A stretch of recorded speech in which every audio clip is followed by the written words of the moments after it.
Bom dia, quarto ano. Está tudo bem com vocês? Eu espero que sim, tá? Hoje nós vamos dar a aula de remota de história, onde nós vamos utilizar o exercitando, tá? Chegamos ao final do manual de história, o primeiro manual. Lembrando para vocês que a tia passou a data para que vocês pegassem as atividades, tá? Remotas e na secretaria e também o manual 2. A partir do dia 8 do mês que vem, 8 de junho, nós iremos dar início à nossa segunda unidade. Então vamos começar a utilizar o volume 2 a partir do dia 8 de junho, tá bom? Então eu espero que vocês busquem os manuais de vocês novos para que a gente dê continuidade, tá bom?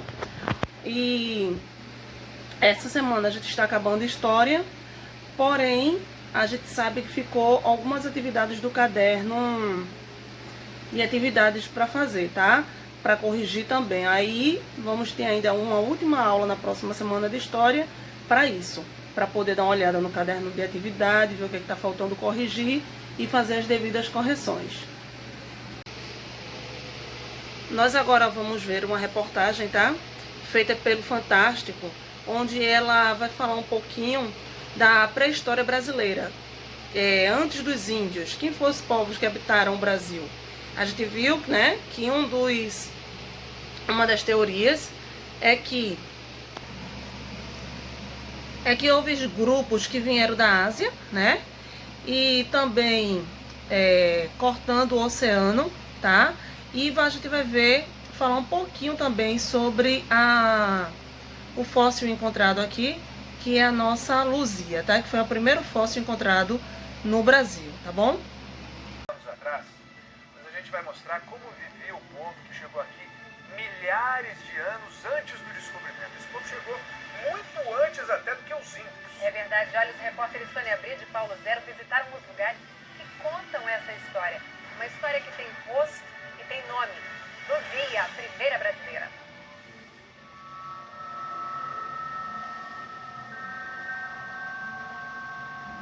Cavernas. Água e vento mudam essas formas lentamente.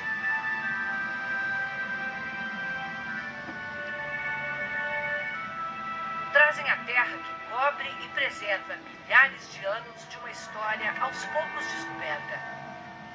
A chegada ao continente americano da espécie que conquistou o planeta, o Homo sapiens. Como a humanidade chegou até aqui, a milhares de quilômetros de onde a espécie surgiu na África?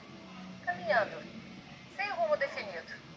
Seguia animais de caça, buscava frutas, raízes, fugia da seca ou do frio. E como não tinha cidades e nem lavouras, uma vez que avançava também não tinha motivos para voltar para trás. Assim chegou até a América do Sul, a última fronteira da humanidade, na incrível jornada da vida.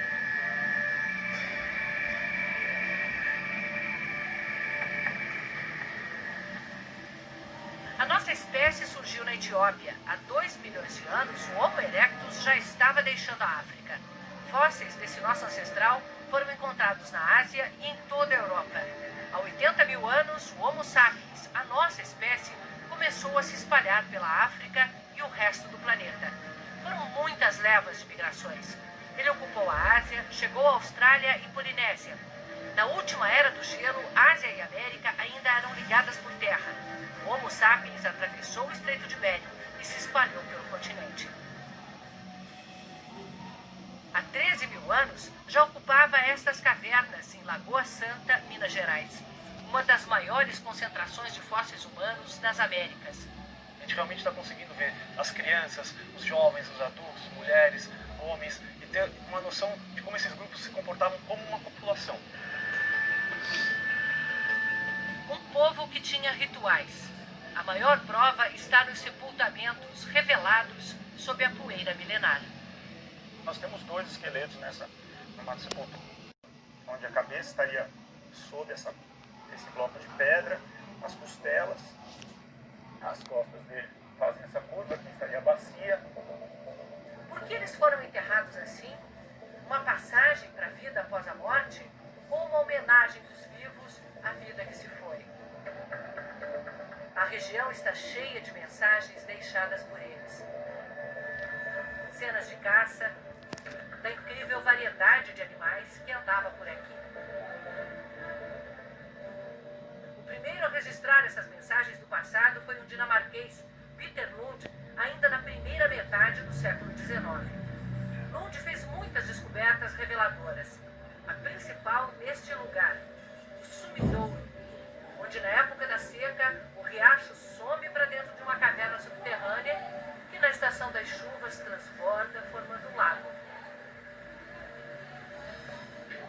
Aqui, Peter Lund encontrou fósseis humanos junto com os de animais da chamada megafauna, bichos imensos que foram extintos há 10.000 anos, como a preguiça gigante, o tigre dente de sabre e o xenorhinotério, um parente do cavalo com nariz estranho.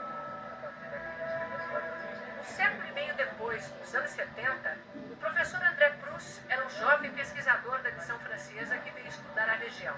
Quando nós estávamos escavando na parte de cima, ou seja, menos de 7.000 anos, nós encontramos várias pinturas enterradas. Foi o primeiro caso, acho que na América Latina, em todo caso no Brasil, que permitiu a gente ter uma comprovação de que pinturas, aquelas que a gente chama de rupestres, tinham vários milênios de existência. Foram anos seguidos de pesquisa até juntar as provas de vida humana aqui há mais de 10.000 anos. Nesta fenda, eles encontraram ossos humanos espalhados. Primeiro, partes do corpo. No ano seguinte, o crânio. Ainda foi preciso um tempo para eles entenderem que pertenciam todos ao mesmo indivíduo. Uma mulher que morreu ou foi enterrada aqui há 13.000 anos. Essa mulher ficou conhecida como Luzia, a primeira brasileira. Só 20 anos depois, Luzia ganhou fama. O pesquisador Walter Neves, da USP, estudou um fóssil. Ela faz parte da primeira população humana que entrou no continente americano. Analisando o formato do crânio, as cavidades dos olhos, os dentes, Walter viu que Luzia era negroide, muito parecida com os aborígenes australianos. Muito diferente dos índios que a gente conhece. Nós propusemos, então, no final dos anos 80, de que a América teria sido ocupada por duas populações distintas. Segundo essa teoria, a população mais antiga, o povo de Luzia, teria atravessado o Estreito de Bering há 14.000 anos. E pelo Alasca foi descendo até chegar ao Brasil. Há 11.000 anos veio outra leva, a dos ancestrais dos índios atuais. A reconstrução artística deu um rosto para os primeiros brasileiros. Esses são os traços de Luzia. Não sabemos que cor ela tinha ou qual o tipo de cabelo, mas podemos, com a ajuda da computação gráfica, imaginar.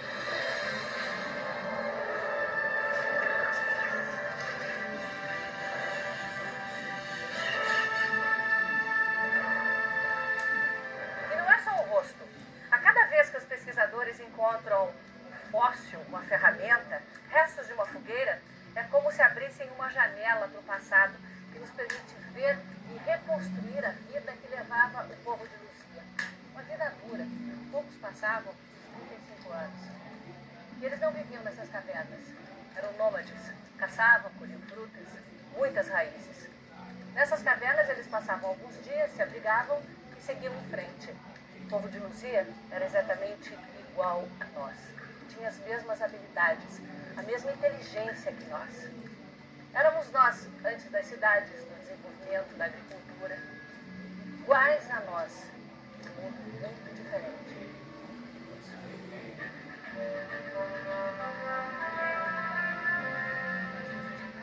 Mundo da megafauna.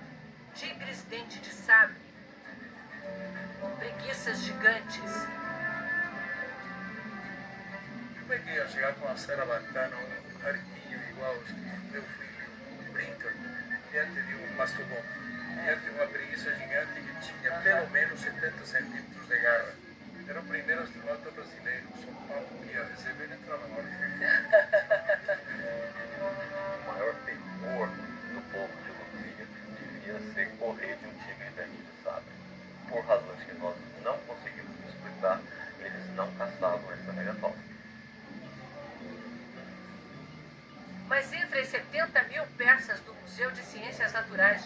Horizonte, o professor Cartelli tem provas de que eles não desperdiçavam a carne se encontrassem o bicho morto, um osso de preguiça gigante.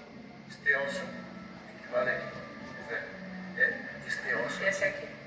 Aqui, nitidamente, o trabalho de arrancar aqui esses cortes, este sentido. A natureza não pode fazer isso.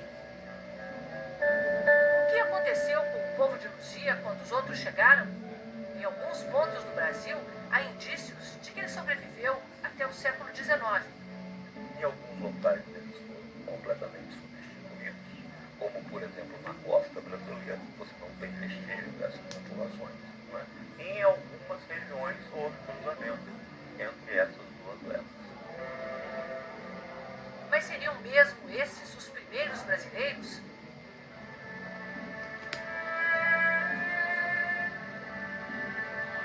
Serra da Capivara, Piauí. Região arqueológica declarada pela Unesco Patrimônio da Humanidade.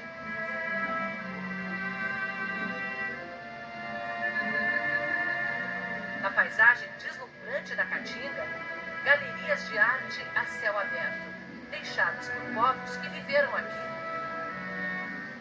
Um registro rico da fauna da região quando havia aqui uma floresta úmida. Cenas de uma sociedade que valorizava a interação social. Danças, festas, um parto feito por um xamã para falar da vida ou por um homem que acabou de descobrir a emoção de ser pai. Esses tracinhos são uma espécie de contabilidade, um calendário? Isso é a primeira escrita. Eram povos que tinham tradições, que tinham crenças. Nós escrevemos tudo que nós sentimos. Eles, então, gravavam desta maneira. Só que tinha um código. E esse código se perdeu com esses povos. Ninguém conhece esse lugar como a pesquisadora Nied Guidon.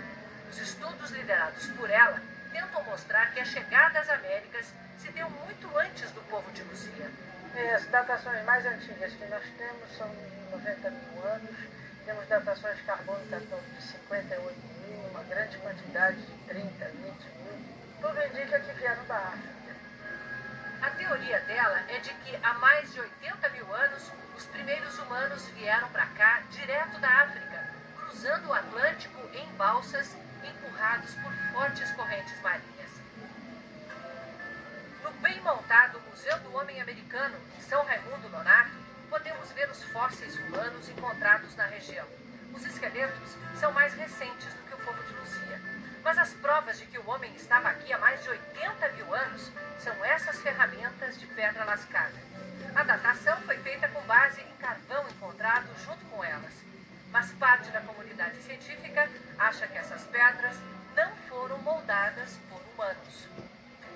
Eu era ferrenho opositor das pesquisas da Nied lá na Serra da Capivara, mas há alguns anos ela me convidou para visitar e eu analisei essas ferramentas. Eu saí dessa visita, digamos que 99% convencido de que ela está correta.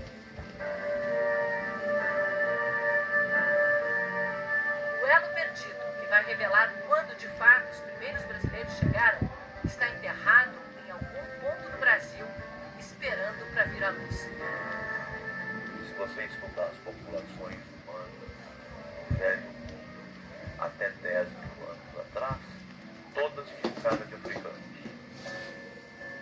10 mil anos, um piscar de olhos na história da evolução humana. Éramos todos iguais.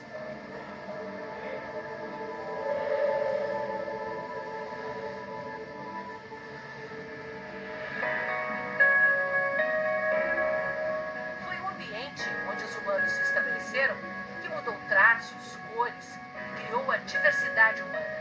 Mas não mudou a espécie, que continua única, igual.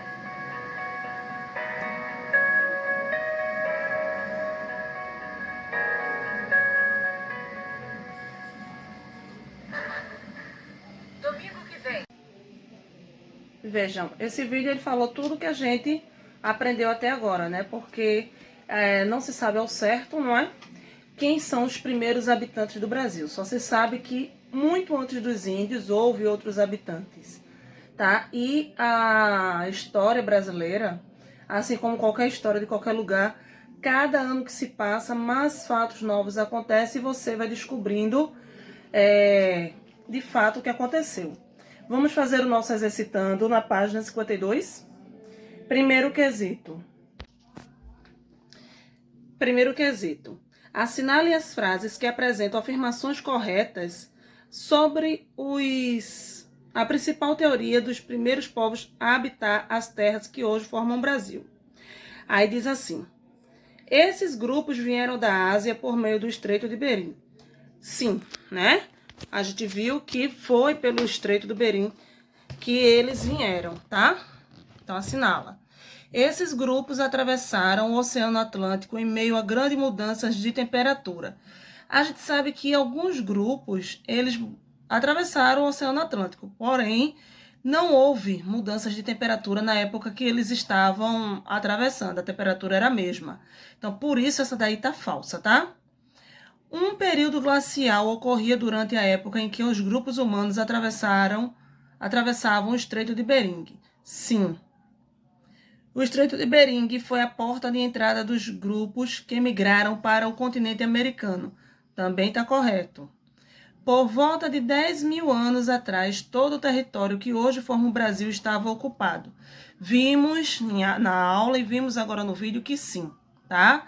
Então, a única que está errada é a segunda, porque não houve grandes mudanças no oceano, e sim pelo estreito, tá? Segundo quesito. No quadro abaixo, circulem as palavras relacionadas aos elementos naturais que eram importantes para os grupos humanos nômades. Os nômades eram aquelas pessoas que viviam de um lugar para o outro para poder caçar, pescar e se estabelecer, tá? Então, pescados, sim, né? Eles viviam dos pescados. Viviam em cavernas, se alimentavam com alimentos naturais. Automóveis, não, de jeito nenhum. Madeira, sim, a gente viu no vídeo também, né? Pedra, sim. Caça, sim. Bicicleta, não. Telefone, não. Água, sim. Eles iam em busca de locais sempre próximo de água, né? Tinha rede? Não. Celular? Não. Então, vocês não vão marcar apenas automóvel, bicicleta, telefone, rede e celular, porque esses daí são mais da atualidade, tá bom? Página 53. Terceiro, existem teorias sobre a chegada dos povos antigos ao Brasil. Vimos que não é possível saber exatamente quando os primeiros povos chegaram às terras que hoje formam o Brasil. Porque essa informação pode sempre mudar. Tem muitas coisas que você pode colocar aí. Essa resposta é uma resposta pessoal. E uma delas você pode dizer que sempre, quando se há novas escavaturas num sítios arqueológicos, vai se descobrindo outras coisas, né? Como a gente viu em aulas e também no vídeo. E vai se descobrindo coisas diferentes do que já sabia. Então, essa é a forma de mudar a teoria, de saber quem foram os primeiros habitantes do Brasil, tá bom? Mas aí é uma resposta pessoal que você vai dizer ao longo dessa aula toda, desde a aula passada para essa, o que vocês aprenderam. Por que não se pode dizer uma teoria exata? Quarto quesito. A grande maioria dos cientistas acreditam que o Brasil já era povoado há cerca de 10 mil anos. Os povos antigos migravam muito, pois procuravam condições para viver. Sobre isso, responda. Letra A. Como se alimentavam? Eles se alimentavam de raízes, vegetais, né? Da caça, da pesca, não era isso? B. Como eles se locomoviam? Eles, na grande maioria, eles iam em bando, né? Andando mesmo. Ou então, alguns grupos, eles fabricaram as canoas para poder atravessar o Oceano Atlântico, né? Como foi o caso das pessoas, dos primeiros povos que vieram do continente africano para o Brasil. E o povo de Luzia, eles vieram caminhando, tá? Até chegar nas terras que hoje é o Brasil. Quinto quesito. Associe as colunas que apresentam informações relacionadas às teorias de ocupação da América, ligando cada teoria ao que ela significa. Se quiser, você pode escolher cores diferentes para ligar as colunas. Ou você liga com lápis, ou com hidrocor, com lápis de cera, do que você quiser, tá bom? Teoria do povo de Luzia. Teoria da ocupação tardia. Teoria das migrações pelo Atlântico. Aí eu tenho fóssil encontrado e batizado por Luzia. Se foi um fóssil batizado por Luzia, só pode ter sido a teoria de Luzia, tá? Teria ocorrido por volta de 13 mil anos atrás. Se era 13 mil anos atrás, então a ocupação tardia, pelo que a gente viu na aula passada. Chegada via Oceano Atlântico. Quem foi que chegou pelo Oceano Atlântico? Foi o povo que vieram, a teoria da migração pelo Atlântico, né? Que eram os africanos, tá? Então, vai ser o terceiro quadradinho. Teria ocorrido entre 150 mil e 110 mil anos atrás. Também a teoria da migração pelo Oceano Atlântico. Foi encontrada a pintura rupestre mais antiga do Brasil, lá na teoria da ocupação tardia, tá? Página 54. Sexto quesito. Assinale a alternativa que completa adequadamente a sentença. Os cientistas reconhecem que os primeiros habitantes do Brasil não têm relação com os antepassados indígenas. Não é isso que a gente aprendeu, tá? Dizem-se que antes dos indígenas houve outros povos a habitar o Brasil, mas tem antepassados indígenas sim. Isso é até comprovado que quando os portugueses chegaram ao Brasil, os primeiros habitantes que eles viram foram os índios, tá? Mas que bem antes dos índios já havia outros habitantes. Então essa teoria está errada. São os atuais indígenas. Eles dizem que os primeiros habitantes foram os indígenas? Não, né? Foram amigos dos atuais indígenas? Também não. São os ancestrais dos atuais indígenas? Sim. São povos que vieram antes dos indígenas, são os ancestrais, tá? Então, marca esse último quadradinho. Sétimo, relembre as informações estudadas por você sobre os 3 primeiros grupos que habitaram as terras brasileiras. Depois, complete os quadros com pelo menos um exemplo de cada característica desse grupo. Isso é resposta pessoal. Você vai voltar entre a página 47 e 48, que vai ter as informações sobre caçadores-coletores, sambaqueiros ou cocheiros, tá? Página 55, horticultores e ceramistas, tá? Vocês vão reler e aí você vai colocar o seu resumo. A localização, a alimentação, a moradia e a ferramenta, tá bom? Oitavo, veja a imagem relacionada aos sambaques que Marinas encontrou. Escreva o que você sabe sobre esse importante vestígio histórico. Você vai dar uma pesquisadinha, essa atividade vai ser para casa de vocês, às 54 e às 55, para que você dê uma pesquisadinha, releia o que a gente aprendeu até aqui, pelo próprio manual, e você vai registrar aqui o que você sabe sobre essa, que são pedrinhas, né, que vocês lembram que eu falei na aula passada, que eram de mariscos. Aí vocês vão dar uma olhadinha e vai colocar com as suas palavras aqui, certo? Lembrando, vocês vão fazer 54 e 55, nós vamos fazer correção na próxima aula e atualização do caderno de atividades, tá? Que vocês tenham uma excelente quinta-feira e até amanhã. Beijão!